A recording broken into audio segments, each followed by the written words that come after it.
Cheers.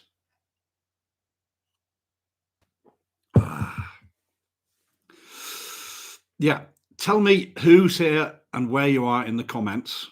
Yarm, Islington, Oxfordshire, North London, Powys, Sussex and Cambridge so far. I'll leave it a few moments before I start. See if we get any more people joining. I'm doing this because I'm bored of watching the telly, and today I was walking along, and I for the first time actually since all this began, I felt an acute sense of nostalgia for the pub. I just really wanted to visit a pub. So let's pretend we're in the pub now, but we've bumped into each other by accident.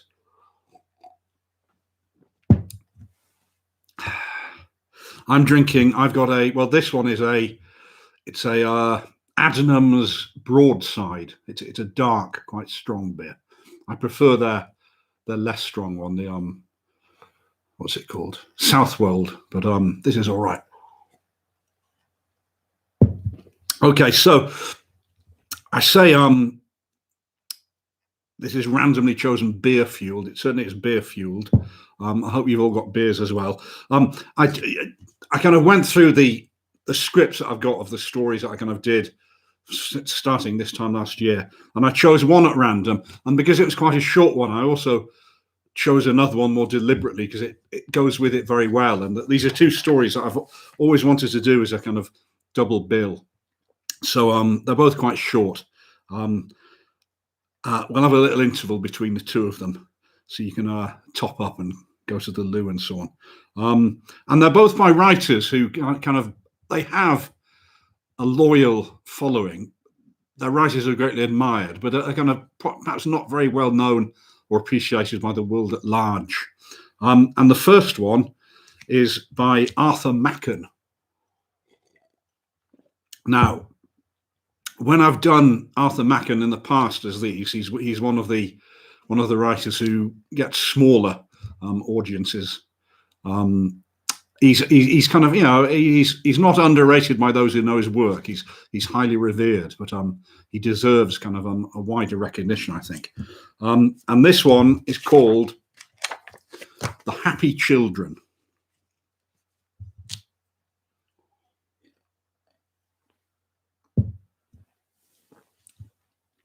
A day after the Christmas of 1915, my professional duties took me up north, or to be as precise as our present conventions allow, to the northeastern district.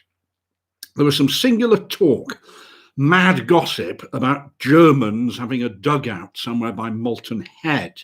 Now, nobody seemed to be at all clear as to what they were doing there or what they hoped to do there. But the report ran like wildfire from one foolish mouth to another, and it was thought desirable that the whole silly tale should be tracked down to its source and exposed or denied once and for all. I went up, therefore, to the northeastern district on Sunday, December the 26th, 1915, and pursued my investigations from Helmsdale Bay, which is a small watering place within a couple of miles of Malton Head. The people of the dales and the moors had just heard of the fable themselves, I found, and they regarded it with supreme and sour contempt. I mean, so far as I could make out, it originated from the games of some children who had stayed at Helmsdale Bay in the summer. They'd acted out a rude drama of German spies and their capture, and they'd used Helby Cavern between Helmsdale and Malton Head as the scene of their game. And that was all. The fools had done the rest, the fools who believed with all their heart in the Russians, and they got cross with anyone who expressed a doubt about the Angel of Mons. I have a suspicion, in fact, that the locals thought that I, who had travelled so many hundreds of miles to investigate the story, was but little wiser than those who credited it. I mean, they couldn't be expected to understand that a journalist has two offices: proclaim the truth and denounce the lie. Anyway, I'd finished with the Germans and their dugout early in the afternoon of Monday. And I decided to break the journey home at Bannock, which I'd often heard of as a beautiful and curious old place. So I took the 1:30 train and went wandering inland, stopping at many unknown stations in the midst of great levels. I changed at Marish's Ambo and went on again through a strange land in the dimness of the winter afternoon. Somehow the train left the level and glided down into a deep and narrow dell, dark with winter woods and brown with withered bracken, solemn in its loneliness. The only thing that moved was the swift rushing stream that foamed over the boulders and then lay still in brown pools under the bank. The dark woods scattered and thinned into groups of stunted ancient thorns. Great grey rocks, strangely shaped, rose out of the ground. And then the brooklet swelled and became a river. Always following this river, the train came into Bannock soon after the setting of the sun. I saw the wonder of the town in the light of the afterglow that was red in the west. The clouds had blossomed into rose gardens. There were seas of fairy green that swam about isles of crimson light. There were clouds like spears of flame, like dragons of fire. And under the mingling lights and colours of such a sky, Bannock went down to the pools of its landlocked harbour and climbed again across the bridge towards the ruined abbey and the great church on the hill. Now, I came from the station by an ancient street, winding and narrow, with cavernous closes and yards opening up on either side, and flights of uneven steps going upward to high terraced houses or downwards to the harbour and the incoming tide. I saw there many gabled houses sunk with age beneath the level of the pavement, with bowed doorways and traces of grotesque carving on their walls. And when I stood on the quay, I saw on the other side of the harbour the most amazing confusion of red-tiled roofs that I'd ever seen. The great Norman church high on the bare hill above them, and below the boats swinging in the swaying tide, and the water burning in the fires of the sunset. It was the town of a magic dream. And I stood on the quay till the shining had gone from the sky, and the winter night came down over Bannock. I found a snug old inn just by the harbour where I'd been standing. The walls of the rooms of this met at odd, unexpected angles. There were strange projections and juttings of masonry, as if one room were trying to force its way into another. There were indications of unthinkable staircases in the corners of the ceilings. But there was also a bar with a roaring fire and comfortable old elbow chairs, and pleasant indications that if something warm were wanted after supper, it could be generously supplied. I sat in the pleasant place for an hour or two, and I talked to the pleasant people of the town who came in and out. They told me of the old adventures and industries of the town. It had once been, they said, a great whaling port, and there'd been a lot of shipbuilding, and later Bannock had been famous for its amber cutting. But all that was gone. I went out for a stroll before supper, and Bannock was now in thick darkness for good reasons. Not a single lamp was lighted in the streets, and hardly a gleam showed from behind the closely curtained windows. It was as if one was walking in a town of the Middle Ages, and with the ancient overhanging shapes of the houses dimly visible, I was reminded of those strange cavernous pictures of medieval Paris that Doré drew. Hardly anyone was abroad in the streets, but all the courts and alleys seemed to be alive with children. I could just see little white forms fluttering to and fro as they ran in and out. And I've never heard before such happy children's voices. Some were singing, some were laughing, and peering into one black cavern, I made out a ring of children dancing round and round and chanting in clear voices of really wonderful melody. So some old tune of local tradition, I suppose, because its modulations were such as I'd never heard before.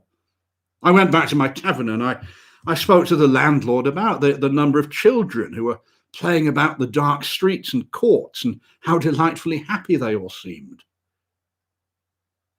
He looked at me steadily for a moment, and then he said, "Yes, sir. The children have got a bit out of hand of late. Their fathers are out at the front and their mothers can't keep them in order, so they're running a bit wild." There was something rather odd about his manner. I couldn't make out exactly what the oddity was or what it meant, but I could see that my remark had somehow made him uncomfortable. Well, I had my supper, and then I sat down for a couple of hours to settle the Germans of Malton Head once and for all. And when I'd finished my account, instead of going to bed, I decided to have one more look at Bannock and its wonderful darkness. So I went out across the bridge and began to climb up the street on the other side, where there was that strange huddle of red roofs, mounting one above the other, that I'd seen in the afterglow. And to my amazement, I found that these extraordinary Bannock children were still abroad, still revelling and caroling, dancing and singing, standing, as I supposed, on top of the flight of steps that climbed from the courts up the hillside, and so having the appearance of floating in mid-air. And their happy laughter rang out like bells in the night. It was 11:15 when I'd left my inn, and I was just thinking that the Bannock mothers had indeed allowed indulgence to go too far, when the children began to sing again that old melody that I'd heard earlier in the evening. And now their sweet, clear voices swelled out into the night, and I thought they must be numbered by hundreds. I was standing in a dark alleyway, and I saw with amazement that the children were passing me in a long procession that wound up the hill towards the abbey. Whether a faint moon now rose or whether the clouds passed from before the stars, I don't know, but the air lightened, and I could see the children plainly as they went by singing, with the rapture and exultation of those that sing in the woods in springtime. They were all in white, but some of them had strange marks upon them, which I suppose were of significance in this fragment of some traditional mystery play that I was beholding. Many had wreaths of dripping seaweed about their brows. One showed a painted scar on her throat. A tiny boy held open his white robe and pointed to a dreadful wound above his heart, from which blood seemed to flow. Another child held out his hand, and the palms were torn and bleeding as if they'd been pierced. One of the children held up a baby in her arms, and even the infant showed the appearance of a wound on its face. The procession passed me by, and I heard it, still singing, as if in the sky, as it went on its steep way up the hill to the ancient church. Well, I went back to my inn, and as I crossed the bridge, it suddenly struck me that this was the eve of the Holy Innocents. I'd seen, no doubt, a confused relic of some medieval observance, and when I got back to the inn, I asked the landlord about it, and then I understood the meaning of that strange expression that I'd seen on his face earlier. He was sick with terror. And when he drew away from me, he looked at me as though a messenger from the dead. Now, some weeks after this, I was reading a book called The Ancient Rites of Bannock. It was written in the reign of Queen Elizabeth by some anonymous person who'd seen the glory of the old abbey and then the desolation that had come to it. And in it, I found this passage. And on Childermas Day, at midnight, there was done there a marvellous solemn service. For when the monks had ended their singing of the Te Deum at their matins, There came unto the altar the Lord Abbot, gloriously arrayed in a vestment of cloth of gold, so that it was a great marvel to behold him. And there came also into the church all the children that were of tender years of Bannock, and they were all clothed in white robes. And then began the Lord Abbot to sing the Mass of the Holy Innocents. And when the sacring of the Mass was ended, then there came up from the church into the choir the youngest child that was there present, that might hold himself aright. And this child was borne up to the high altar, and the Lord Abbot set the little child upon a golden and glistening throne afore the high altar, and bowed down and worshipped him, singing, Talium regnum coelorum, Alleluia.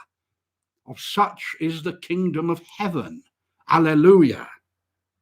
And all the choir answered, singing, Amicti sunt stolis albis, Alleluia, Alleluia. They are clad in white robes, Alleluia, Alleluia. And then the prior and all the monks in their order did like worship and reverence to the little child that was upon the throne. And I realized that I had seen the white order of the Holy Innocents. I had seen those who came singing from the deep waters that are about the Lusitania. I had seen the innocent martyrs of the fields of Flanders and France, rejoicing as they went up to hear their Mass in the spiritual place.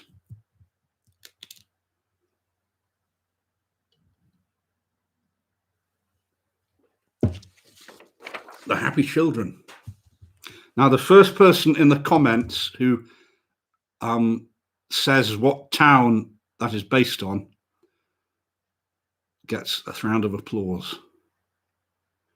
Bannock is a fake name for a real English town.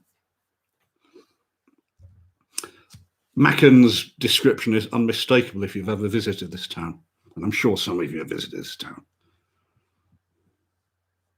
There must be some people who've got, we are John Mills, who comes from not so far away, in fact. Yeah, Whitby, Goth Central as it is now, a great mecca for Goths, and a very, very beautiful and extraordinary and unique place. And Arthur Machen, who was a journalist, he did go to Whitby. He had to cover a story like that he describes in 1915, and he stayed in Whitby. And the pub that's so beautifully described in that was called the Angel Inn, and it now has a plaque on the wall announcing that Arthur Machen stayed there.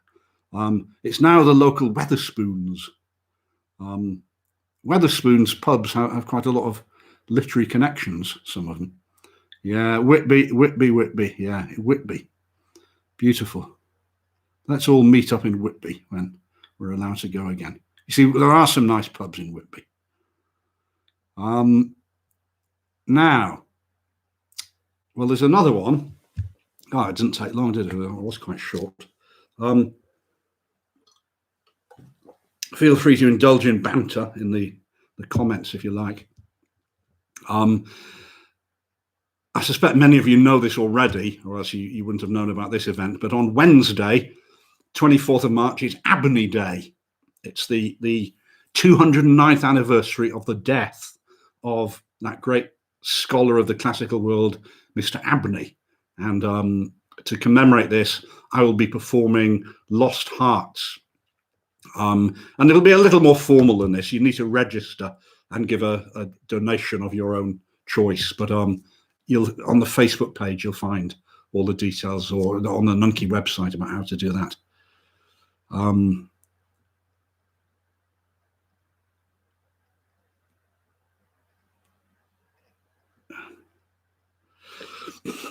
Oh yeah, Dorothy Smiths asks, what was the other northern place where the Germans were supposed to be? I'm not sure.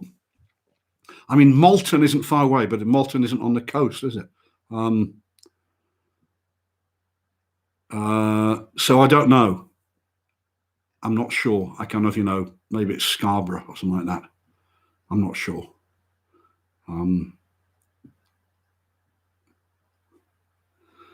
Anyway, I'm just going to recharge my glass. We'll just have there'll be a bit of dead time while I get another drink and relieve myself, and then I'll come back and read the other story. Any questions you might have or comments or anything, please feel free to put them in the chat. This is the hubbub of the pub there.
Did I ever tell you that Mrs. McCabe had 23 sons and she named them all Dave? Well, she did. And that wasn't a smart thing to do. You see, when she wants one and calls out, "Yoo-hoo! Come into the house, Dave," she doesn't get one. All 23 Daves of hers come on the run. This makes things quite difficult at the McCaves, as you can imagine, with so many Daves.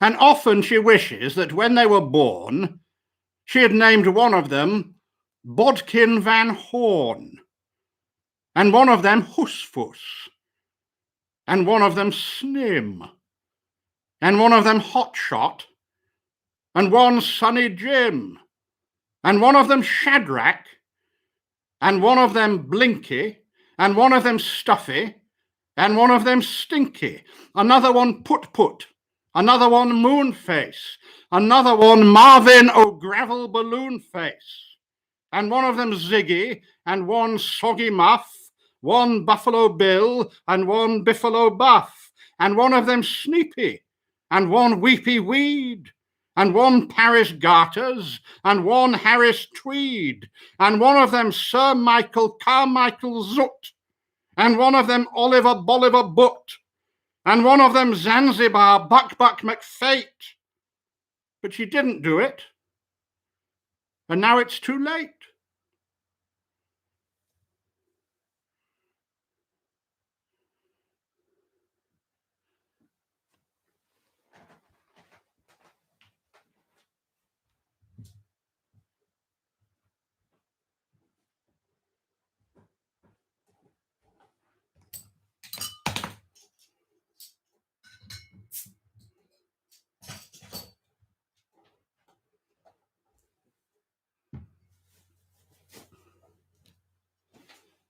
there we are. Sorry, it took me a little longer to find my beer. This is I'm sorry, I hope you weren't bored while I left you alone there. This is it's called Kentish Strong Ale. I've never had this before. Has anyone had this? Kentish Strong Ale, 1698. What's the significance of 1698? Tell me in the comments.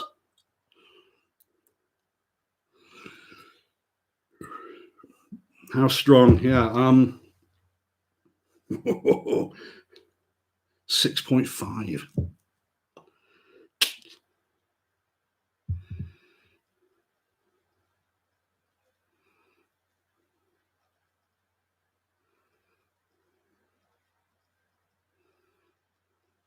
So here we are. Okay, so the first story was Arthur Machen's The Happy Children, written during First World War One. I'm afraid I can't remember when this second one was written. After, I think, by another writer who has a great popularity, but is not such a great known name, L.T.C. Rolt, who only ever published one collection of ghost stories called Sleep No More. He was a historian of the industrial era, and he was very into canals and railways and things like that. And he wrote a lot of ghost stories. He wrote this slim volume of ghost stories, many of which are set in canals or railways. But my favorite story from it is called The Shouting. And I think it goes well with Arthur Machen's story. So this is The Shouting by L.T.C. Rolt. I'd accompanied Edward on many walking tours before I discovered that he had a positive phobia about woods. And he'd always find a reason why we shouldn't go through a wood. You know, that the path might peter out or turn in the wrong direction, he'd say. If it was hot, there'd be too many flies in the wood. If it was the evening, it'd be too dark. Or he'd insist that half the fun of walking was the view, and there could never be any view in a wood. But at last, there came a day when none of these pretexts could avail him. When it was quite obvious to both of us, from the map and from the lie of the land, that avoiding this particular wood, which is quite a small wood, it would involve a needless and lengthy cross-country detour through many hedges, just the kind of point-to-point walking, in fact, that I hate. On the other hand, it was perfectly clear from the stile at the edge of the wood and the path beyond that there lay a well-used right-of-way straight through it. And yet, Edward stopped in his tracks. And realizing there was no valid excuse left to him, he said, with an unmistakable fear in his eyes, "I'd rather not go through this wood, if you don't mind." "Oh, come on," I said. "It's only about 1/4 of a mile wide, judging from the map, and if we leave the path now, we're in for one hell of a scramble." Well, seeing that he still hesitated, I mounted the stile anyway. "Well, suit yourself," I said, "but I know which way I'm going." I think that, in fact, was the nearest that we ever came to a row in our whole time together. What followed, though, was really odd. And it cast an entirely new and strange light upon my friend. It's funny how long you can know someone and yet suddenly discover that you know so little. Edward padded silently behind me, his eyes darting left and right, as though that harmless Herefordshire coppice harboured every species of savage beast, with the odd poisonous snake thrown in for good measure. Now, all right, it was no laughing matter at the time. I confess that I did. I felt a shade uneasy myself, because it was quite obvious that Edward was terrified almost out of his wits. Now, I was determined to get to the bottom of the matter, and that evening in the Scudamore Arms at Combacombe, I tackled him about it. "I'm sorry that I persuaded you to walk through that spinney with me, old man. Honestly, if I'd realised that you felt so strongly about it, yes." He cut me off. "The truth is that woods scare me stiff. "My mother said I never should play with the gypsies in the wood," I quoted at him, upon which he gave me a curiously searching look, and then said sharply, "This has got nothing to do with nursery rhymes, all right? It's due to something that happened to me only 10 years ago, just before I met up with you, in fact." And then, you see, it all came out. He was staying in an isolated rented cottage in the bottom of one of those deep and narrow valleys that run down to the Atlantic coast of North Devon and Cornwall. Now, the ridges between them end in bare headlands and vertiginous cliffs that jut out to meet the Atlantic rollers, but one doesn't have to go far inland before their lower slopes are covered in dense woods. Well, Edward said that he was just lolling in a deck chair outside his cottage door and enjoying the late July sunshine, when he suddenly heard the patter of feet and the chatter of children approaching down the lane. Now, this took him by surprise. There was no village within miles. But when he saw them, he thought that they must be the children of gypsies who'd camped nearby, because they were all olive complexioned with black hair and slow eyes. They were chattering eagerly together as though anticipating some rare treat. But you see, for the life of him, Edward couldn't distinguish a word that they said. Were they speaking Romany, was it? He couldn't tell. A boy who looked about 14 and appeared to be the ringleader was in front. And as they passed opposite the cottage gate, Edward got up from his chair, stopped the little party, and asked their leader where they were going. Speaking in perfect English, the boy replied, "Oh, we're going up to the woods for the shouting." I mean, the way he said this implied that Edward ought to have known the answer without having to ask. But before he could betray his ignorance by asking what he meant, the boy had broken into a trot, and the others, silent now but still radiating a tense expectancy, followed after him. Edward watched them cross the little wooden footbridge over the stream and then mount the slope until they disappeared into the wood. Then he went back to his deck chair and pondered on this odd little encounter until he began to doze again. He was roused by what he described as the most unearthly racket that he'd ever heard. A shrill, eldritch piping and shrieking, which rose every now and again to a frenzied pitch. It struck him as a scarcely human sound, sometimes reminding of the squealing of slaughtered pigs, sometimes the strange cries that he'd once heard coming from a heronry. This was clearly the shouting. But you see, what puzzled him most of all, what really disturbed him, in fact, was that this shrill clamour seemed to have an accompanying ground bass note, a kind of plain chant that was somehow, and at this point Edward became almost alarmingly emphatic, far more horrible to hear than the shouting itself. I mean, there could not be anyone in that party of children with a voice like that. He was certain, and he decided it must be an acoustic trick, something like the sound of the sea beating on the rocks at the end of the valley, unnaturally echoed and magnified in that narrow space between the hanging woods. Well, that's how he rationalized his fear, but he knew in his heart that the explanation could not be true. It was some time later that the children came back, long enough for the sun to have left the floor of the valley, although it still shone brightly upon the higher slopes. They walked silently, 2 by 2, over the wooden bridge and past Edward's gate, with never a sideways glance. He might not have been there, leaning over the gate, watching them, he said. Soft-footed, they passed him, as though they were somehow entranced.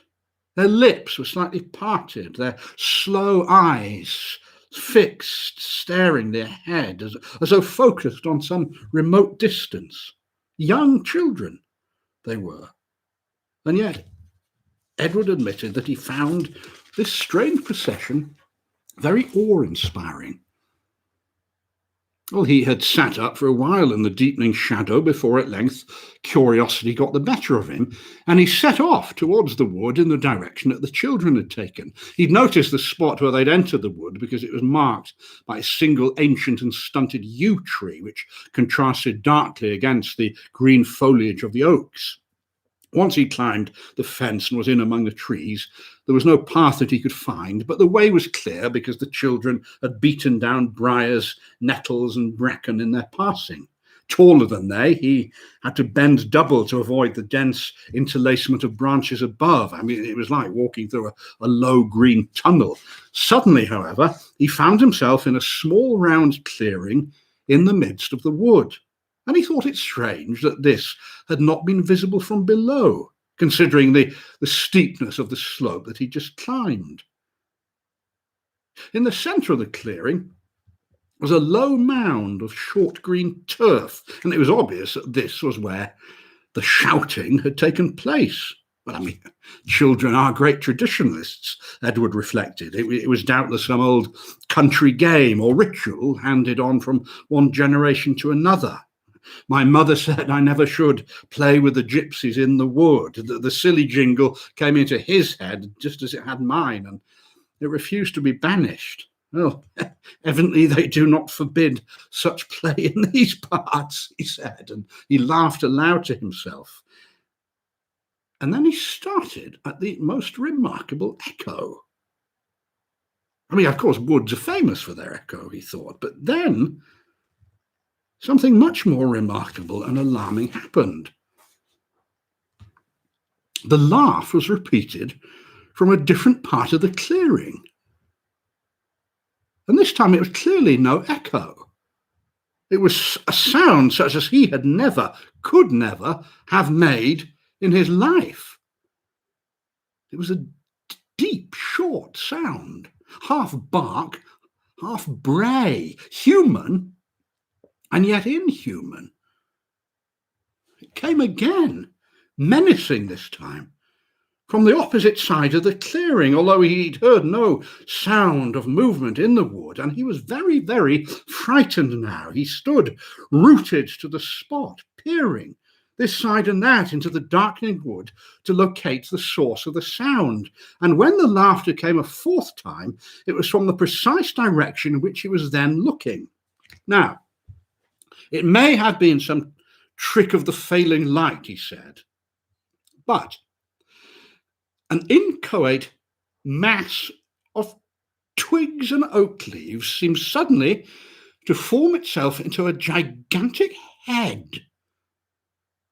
A head with an areola of leafy twigs in place of hair, and a beard of grey lichen below a cruelly smiling mouth. There also appeared to be two red eyes, although this may have been the effect of the setting sun shining through chinks in the leafy canopy. On reflection, Edward thought that it was not. Now, that thought strikes him now as the last desperate attempt on the part of his rational mind to explain in known terms the entirely unknown. For the next instant, sheer panic seized him, and he blundered out of the clearing and down through the wood. Now, every tree and plant seemed to conspire to prevent his frantic flight. He nearly scalped himself on the low branches. Nettles stung him. Briars whipped at his clothes and flesh. Bracken stalks tripped him. More than once, he sprawled headlong. And all the while, that awful voice pursued him, laughing and chuckling and crowing over his plight. He thought that if he should again see the face from which it came, then his reason would snap, and nor could he much longer bear the sound of it. And in a vain attempt to drown it out, he began to yell at the top of his voice the first ridiculous words that entered his head. My mother said I never should play with the gypsies in the wood. He screamed it hysterically. My mother said I never should play with the gypsies in the wood. Again and again it came out. By the time he flung himself over the fence at the edge of the wood, his clothes were in tatters and blood was streaming down his forehead into his eyes from the lacerations on his head. But the horror had left him, and it was with intense relief that he flung himself down on the cool turf, which was now slightly damp with dew. There below him was the dim shape of his cottage beyond the stream, and he gazed at it as a traveller from the desert gazes at an oasis. And that was that, concluded my friend. Now you know why I dislike, dislike is too mild a word, why I hate the woods. But what about the children? I said. Did you never? No, never. He cut my question off before I'd finished it. There were no gypsies in the district at that time, I made sure of that. And I'm equally certain that they weren't local children either. After a pause, he went on. I asked the good lady from Mortford, who came to do chores for me, whether there was any legend or traditional custom connected with that particular piece of woodland. But all that she would say was, I don't know, sir. We don't never go there. So, I mean, your guess is as good as mine as to who or what the children were. I mean, personally, now that I've heard Edward's story, I'm inclined to think that they may have been the most frightening thing about the whole strange business.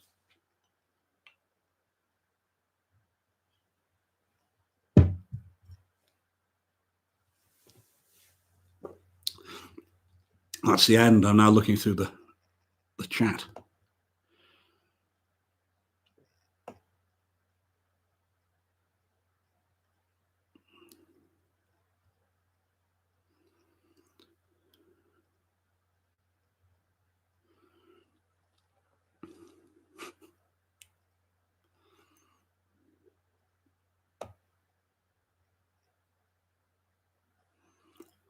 The home of Bronx wildlife.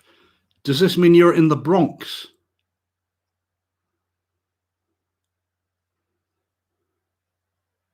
So that's good. So I think that's an interesting pairing, the happy children and the shouting.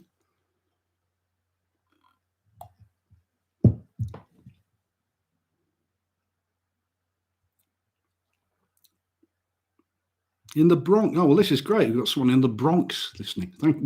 Welcome. Welcome from the Bronx. Anyways, anyone else not from the United Kingdom?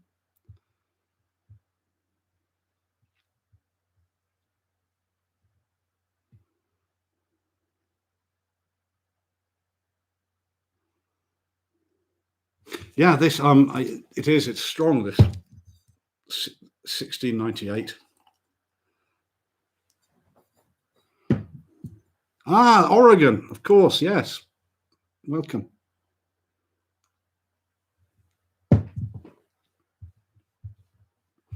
Yeah, well, no, well, I did once.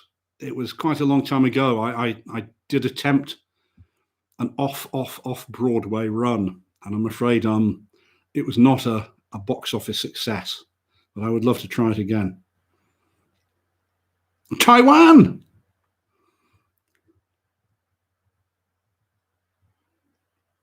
Oh, this is wonderful. So yeah, there we are.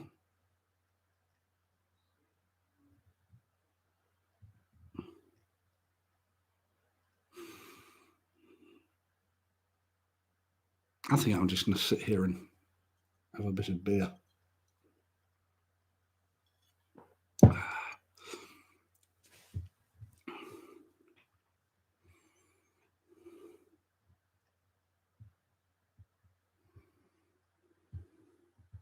Yeah, I will get back to Portland. I suspect it won't be this year, unfortunately.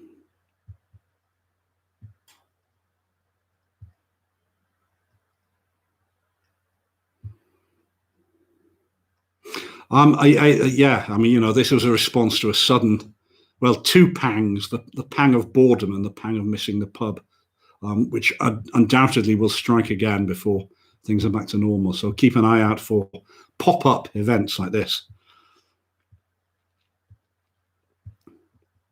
Ah. Oh, good. Good.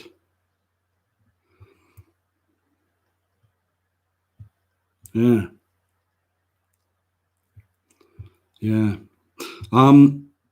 Yes, it is. Yeah, pairings. Yeah, I agree.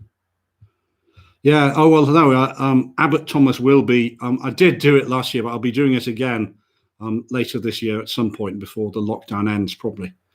Oh, sorry. What? Yeah, it isn't. I haven't advertised, but you might be interested in. Tickets are available for A Warning to the Curious on the. I think it's on the 9th of April, because that's a story that's set in. Well, it's set around Easter, so I'm kind of doing it then. Yeah. Hey, to Newcastle on Tyne.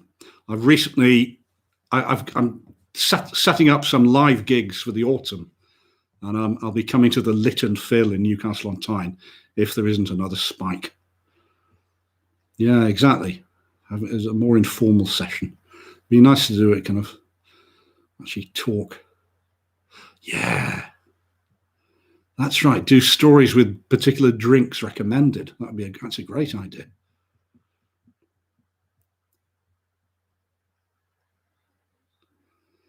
A collector's company. Yeah. Well, I have done that, Dorothy. Can't, I think you might. You think you might find that on YouTube if you look. Yeah. So, Warnings of the Curious. If you visit Eventbrite and search Warnings of the Curious, you'll find it there. Yeah. See, an M.R. James biopic, it just wouldn't be that interesting unless you're in. It's hard to dramatize the cataloguing of medieval manuscripts, really.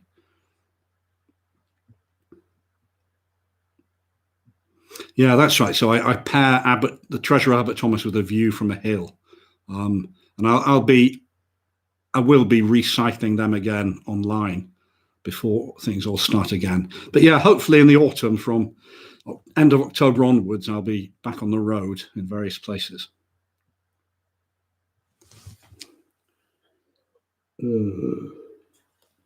Oh, this is nice. 1698. Yeah.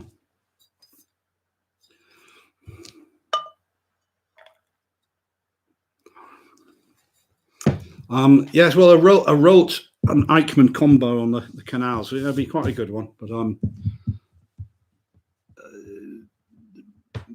yeah, that's a good idea, perhaps.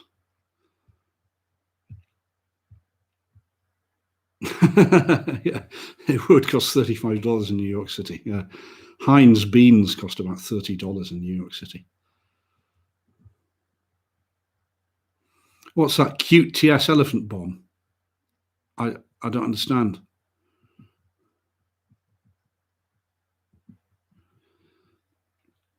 Ah, yes, the Old Red Lion in Angel Islington. Very good place.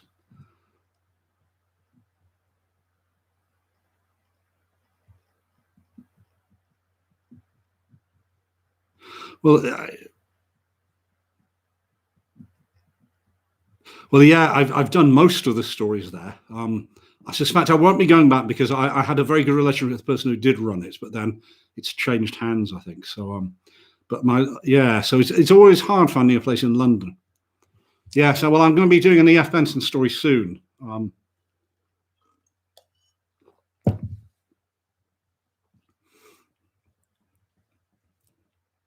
Photobombing when you're away. Yeah. Yeah, I'm going to be doing well, I've done. You can find on YouTube I think it's my favorite E.F. Benson story, and I think actually it was his favorite E.F. Benson story. How Fear Departed the Long Gallery. That's available on the Nunkey YouTube channel, I think, which is a terrific story. He's got other good ones. There's a horrible, grim one, but rather brilliant one called Caterpillars that I might do. Will I do the Signalman again? Will you see? I think I might because it's such a You see, Arthur Machen gets about 20 people joining in. The Signalman gets about 150. So, I mean, it's a great story. But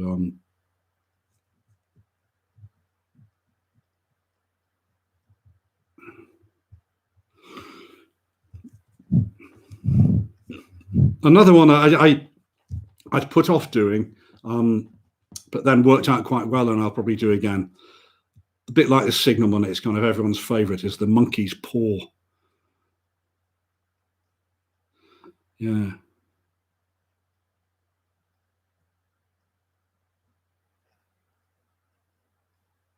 Yeah. Oh, well, I'll do the Signalman again. Yeah. C.E. Ward, is that Clive Ward? They have to go out of copyright, really, but a living writer could always ask permission for. I've not actually read any of his stuff. Long Gallery, almost certainly based on Haddon Hall in the Peak District. Yeah, Monkey's Paw. I think you can still find it on the YouTube channel. I take some of them down occasionally if I sniff that I can recycle them. Yeah. Yeah. Well, I think, yeah, I will. Once enough time has passed since the first broadcast, I'll do the Monkey's Paw and Signalman again. And I'd also like to have another go at Green Tea by Sheridan Le Fanu, which is a kind of an acknowledged classic and was one of M.R. James's favourite ghost stories. And it's one of those ones that takes a lot of editing, and I didn't quite pull it off last time, I don't think. Well, the F. Benson one, I think I'm going to do, as much because it seems to be very popular rather than my really liking it. It's called The Room in the Tower. Is it called The Room in the Tower? There's also a story, a very scurrilous story, written by Christopher Isherwood, called something like The Room in the Tower, which I think must perhaps be a satire of E.F. Benson-style ghost stories. It's absolutely disgusting. Check it out. Christopher Isherwood and another guy wrote it, and it's it's horrible.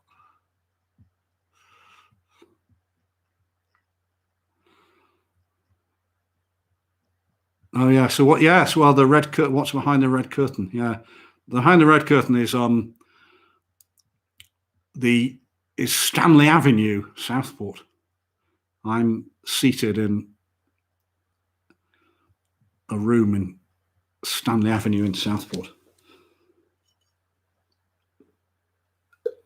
So yeah, this is my current place of residence. The Lost Special and The Man with the Watches. I'm afraid I don't know either of them. No, sorry. I will be doing another. You see, Weird Children obviously united the two stories tonight. There is another very, very good story, which just requires a bit of work to turn into a script, I think, with Weird Children, which is called They by Rudyard Kipling. And a bit like How Fear Departed the Long Gallery, it's kind of, it has quite an emotional heft to it. But I hope to do that at some point soon. It's one of those things I'm just not certain how well it will work in this kind of medium.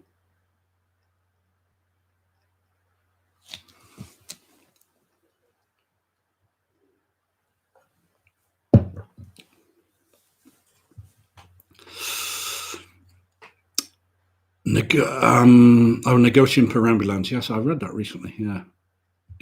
Oh, yeah. Rats in the Walls would be good. Descent into the Maelstrom. Don't know it, I'm afraid. I will check it out. I mean, with quite a lot of the ones that I do, and Edgar Allan Poe and H.P. Lovecraft, certainly, one has to do quite a lot of prep, getting them in a state in which they can be read aloud. Ah, there we are. The two Conan Doyles about trade. Okay, well, I will look for them. I've got a Conan Doyle pair that I may kind of, try and take on the road. which I've done, and they're both available on the YouTube channel. The Blue John Gap, the Terror of the Blue John Gap, and the Horror of the Heights, because one of them is set underground and one of them is set in the air, and they're both kind of in this genre of found documents, kind of found footage. So I may kind of try and do something more substantial with them. Is there any more Saki? Well, there's loads of Saki. I've done quite a bit of it, and yeah, that kind of was before all the pandemic. That was kind of one thing I was thinking of turning into a live show, but I'm not sure that I will, because even though they're fine stories, I don't think he's not well known enough, unfortunately. This is part, as well as my great admiration for M.R. James, one reason that I've carried on doing him so long live is that people have heard of him and people turn up to see him, whereas Arthur Mackham, they don't. Saki, they wouldn't either, I don't think.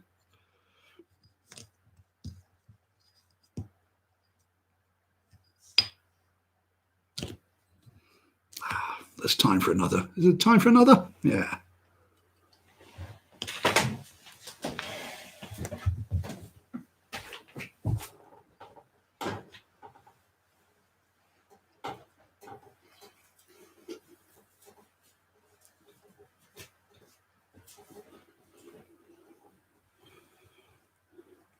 I do not like thee, Dr. Fell. The reason why I cannot tell, but this I know, and know full well. I do not like thee, Dr. Fell.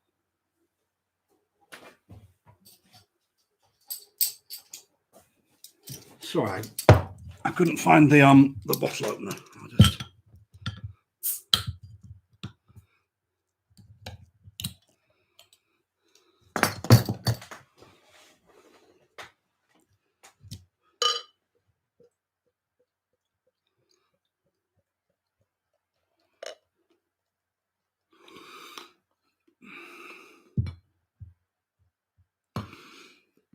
Oh, people are talking about T.S. Eliphant. Yeah, I'm sorry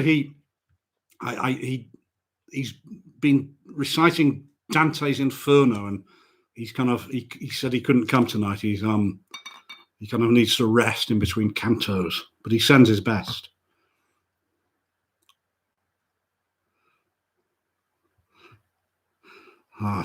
T.S. Eliphant on tour, that would be a thing, wouldn't it? He's talked about doing a podcast, In the Room with T.S. Eliphant, in which he interviews various national living treasures.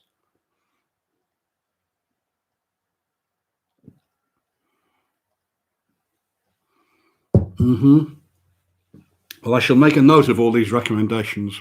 I recently read a very good John Buchan story.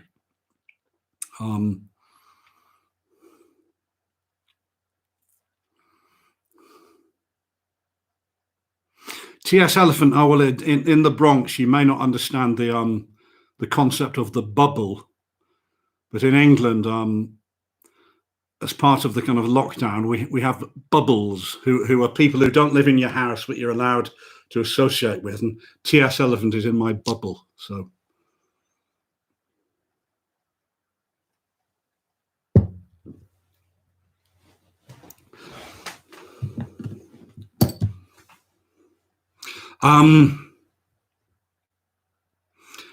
Yeah, T.S. Eliphant, yeah.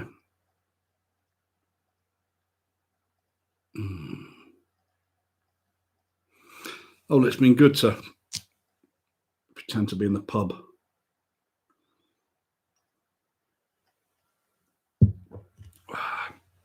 This isn't, I should have had this before.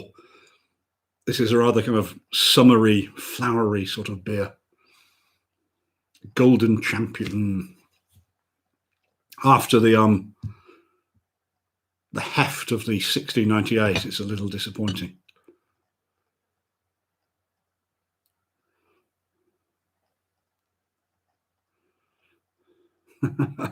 Oh.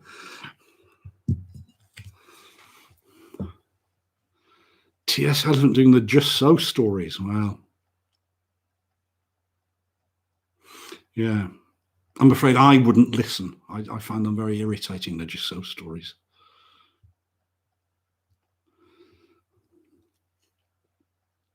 Gary Platt, I have not. No, I have not had a supernatural encounter myself that I know of. No.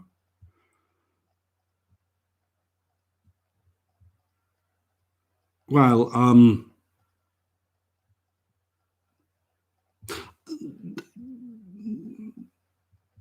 I hesitate to kind of call it supernatural, but oh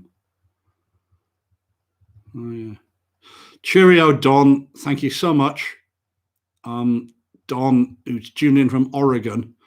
And I think Don, and I think there are other people present here tonight who have been, T.S. Eliot has told me, have been tuning in every day to his cantos. Now, not many people have shown that level of commitment. And those who have shown that level of commitment will not go unrewarded. I'll say no more than that.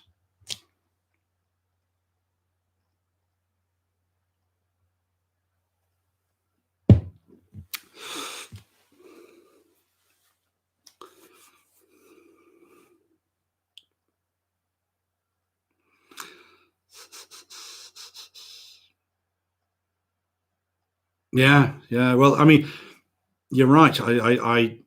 It's very useful to have people who can recommend all these stories. And I have no, there is a whole kind of list I have.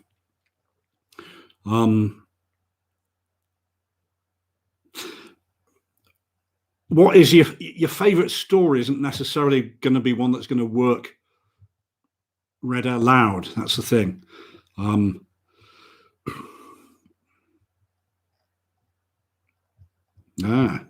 Woodlawn Cemetery sounds right up my street.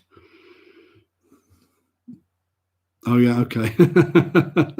Oh, T.S. Eliot got his trunk. T.S. Eliot has considered doing George Orwell's essay "Shooting an Elephant," but he just finds it too emotionally challenging at the moment. But he may end up doing it at some point. Yes. So stories which there were stories which everyone says, "Oh, why don't you do?" So, and one of them I did recently, which is The Willows, my Algernon Blackwood, which is a very, very highly revered story. And the problem is it's extremely slow burner, very repetitive, full of dense description, and doesn't work out loud. So I'm glad I did, but I kind of had to put in quite a lot of time adapting it, editing it into a kind of a script for the ear.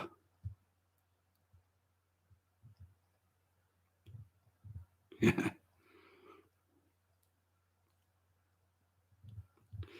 Oh yes. So yeah. Oh well. To you in the Bronx. So what time is it? It's about 9:30, 9 o'clock. 3 minutes past 9. I reckon it's probably about 5 o'clock in where you are.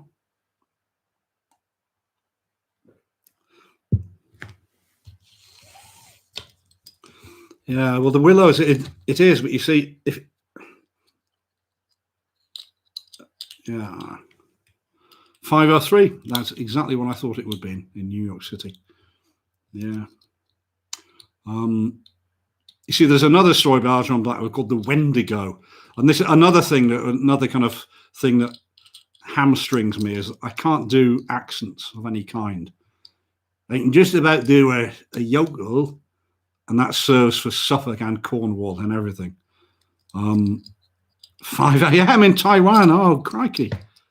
Wow.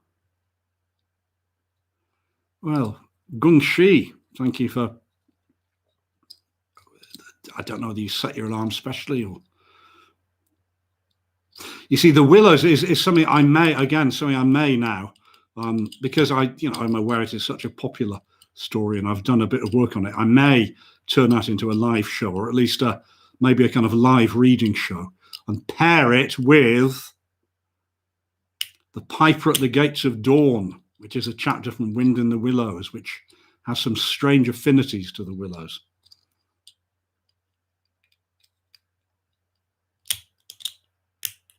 Yeah.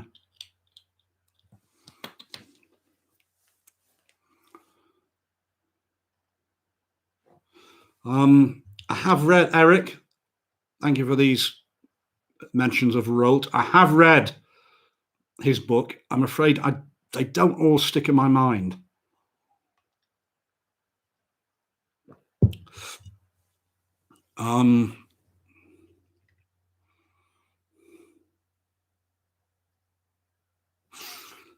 Really? Well, the Wendigo, I remember reading it a long time ago and finding it rather wonderful to read, but I couldn't possibly do it. Is it set in Canada?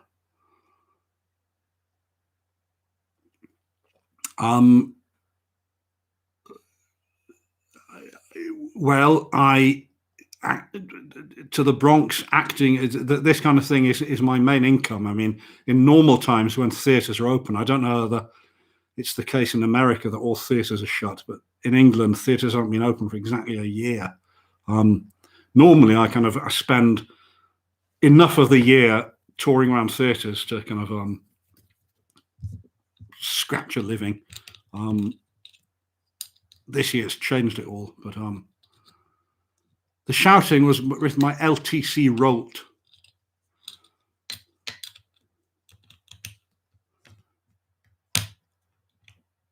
Yeah, yeah. I think it's the same in American theatres, or certainly in New York as it is here.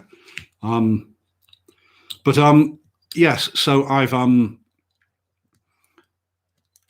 mean, a year ago when the first lockdown started, I did an awful. I was doing 3 of these a week, 3 stories a week, and just asking for donations and that kind of thing, along with the self-employment government grants, and I got a grant from the Arts Council to kind of cover finances for a tour that had to be cancelled. So I've kind of, it's not been the disaster that it has been for many people, for me, but obviously. And the other thing, I hadn't had to spend money on petrol and hotels. That's made a huge difference. Yeah.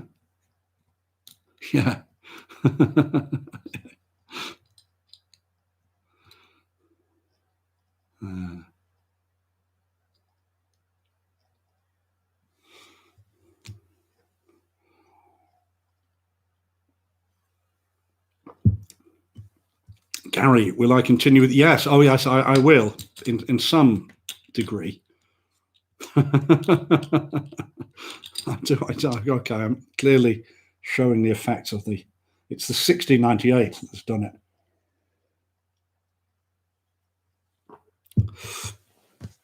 I see we've done an hour and I'll get to the end of this and then we'll call it a day.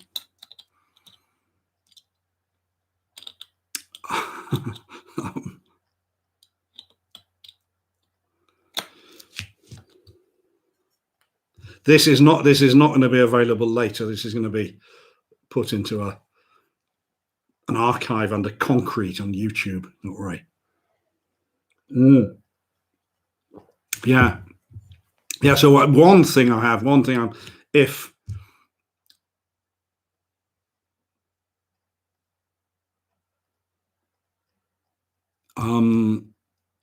there was a great deluge of questions there. Anything planned for Cambridge? One idea I have for the autumn.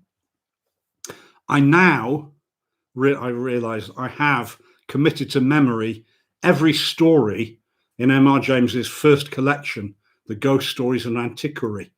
And I think one weekend in November in Cambridge, I'm going to do the whole of Ghost Stories and Antiquary. And obviously I'll let you know about that.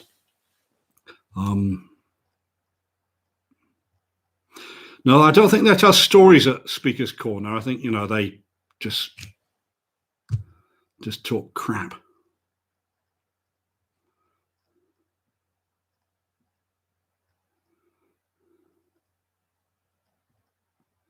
Yeah, so the whole of Ghost Stories and Antiquary over 3 nights, I think it'd be.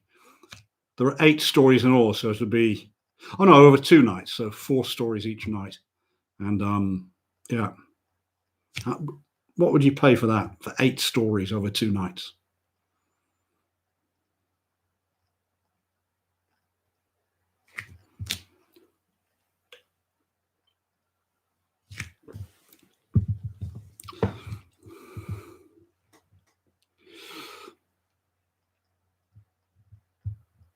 $100. Yeah. Yeah, that's about what I was thinking of charging about. Happy birthday, John. Oh, Julie. Happy birthday, Julie.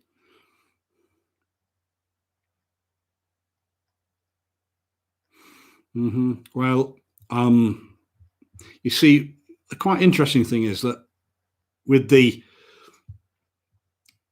pay what you can events I've been doing online, it works out very well. You know, I mean, some people, you know, I mean, people do literally pay what they can, but the average is what one would ask for anyway. So I'm tempted to take that into real life, I must say.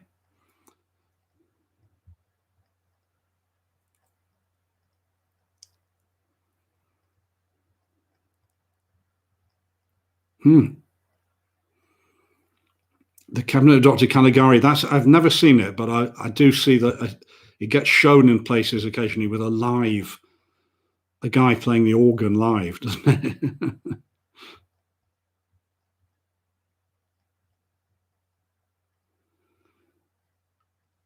Well, the DVDs are playable on US recorders, as long as you have a new enough DVD player, and I think almost everyone does. So yeah, if you want to order the DVDs for playing in the States, they work. I've sold plenty to the States. I've had about 2 people saying they don't play, but that's, I think, because they've tried to play them on old DVD players. So the kind of the region 1 and so on, I think, applies less now than it used to. And I was in the States in 2019 and kind of sold plenty of them to people then.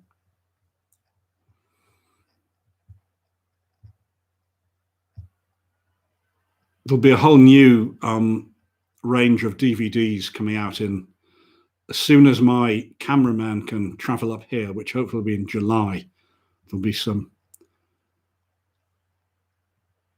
Now Banquo's the Haunted Island. Is that the guy who's left on an island and some spooky native Canadians come and come to his house? Is that right? Yeah. Yes, Leicester is happening. Leicester, I've recently come up with a date for Leicester I can't remember the exact date. Yeah, the Haunted Island. I've not read the story, but I was given a very, very good graphic novel version of it. I don't know who it's by.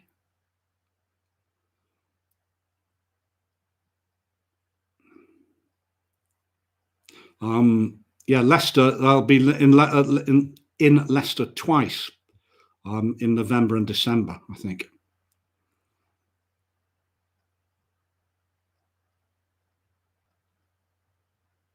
Nottingham or Derby? No, Nottingham. I've never found a venue in Nottingham, and the venue in Derby.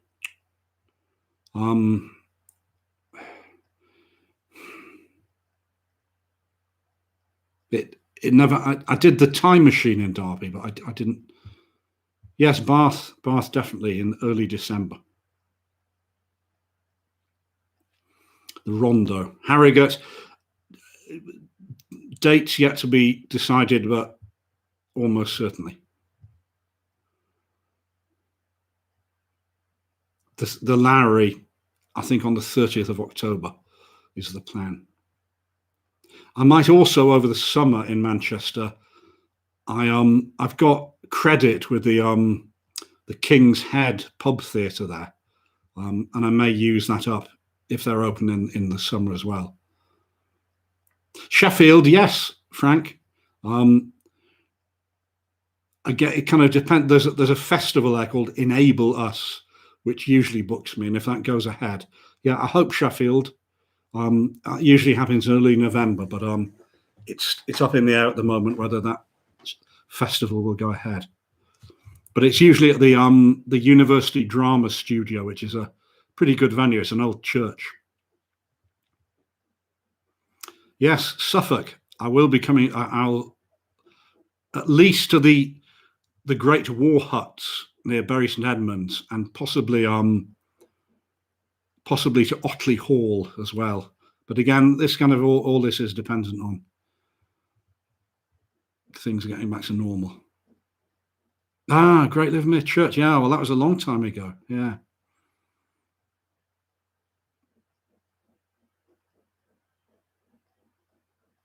In Cambridge, I suspect it might be the Unitarian Church Hall.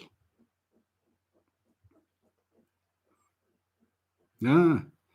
What have you done there, Frank? What have you done at the Sheffield Theatre?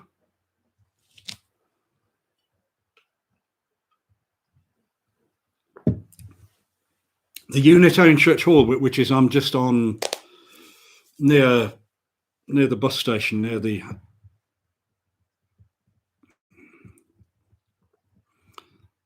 my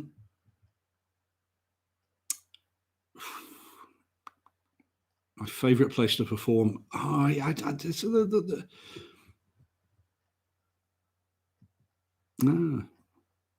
South Wales as well. Laura, if you can suggest any venues, then yeah, I'd be happy to. I have played in South Wales. I used to go to be in I had a regular venue in Cardiff, which then lost its funding. Yes, the open air.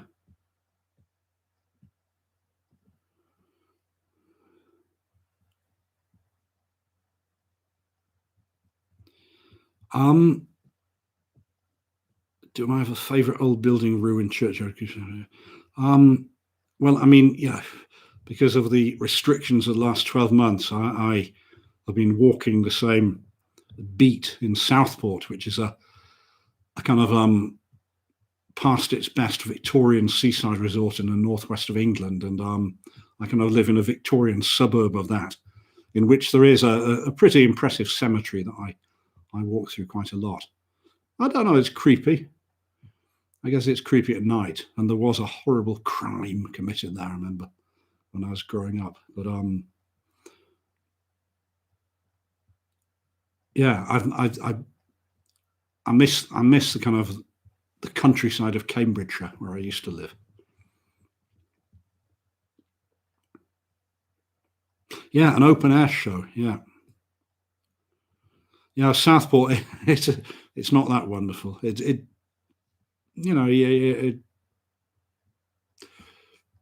all right sometimes, but yeah, Abney Park. That's right, and Mr. Abney. Is there a connection? The Abney Park Cemetery is in Stoke Newington, and the Arthur Machen story that I greatly revere, and I'd love to do as a kind of live show is N. It's called N, just the letter N, and it's kind of a weird tale set in Stoke Newington.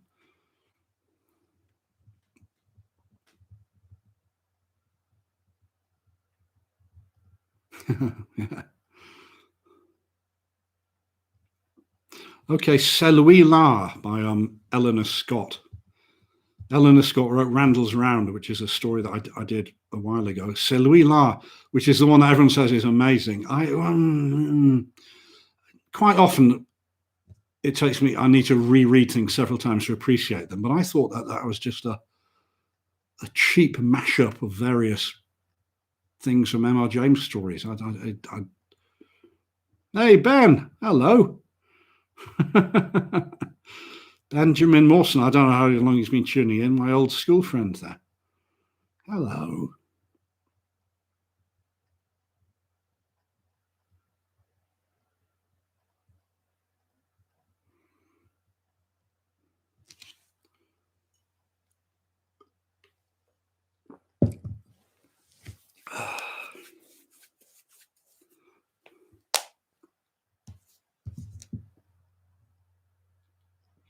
Yes, apparently this Christmas, the ghost story for Christmas is going to be the Mezzotint, which Mark Gatiss has written and directed. I just hope that they've taken on what a Mezzotint is. A Mezzotint just doesn't just mean a picture. It's a particular sort of picture.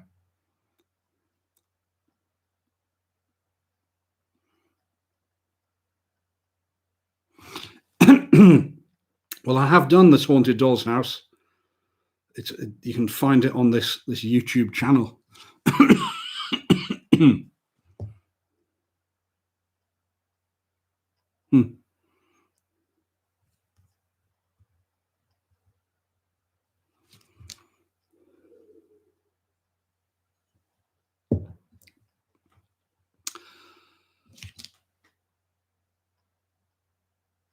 Happy to meet. Sorry to part. Happy to meet again.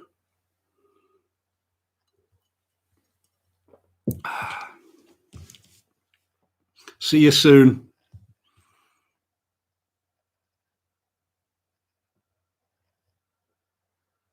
I feel mean.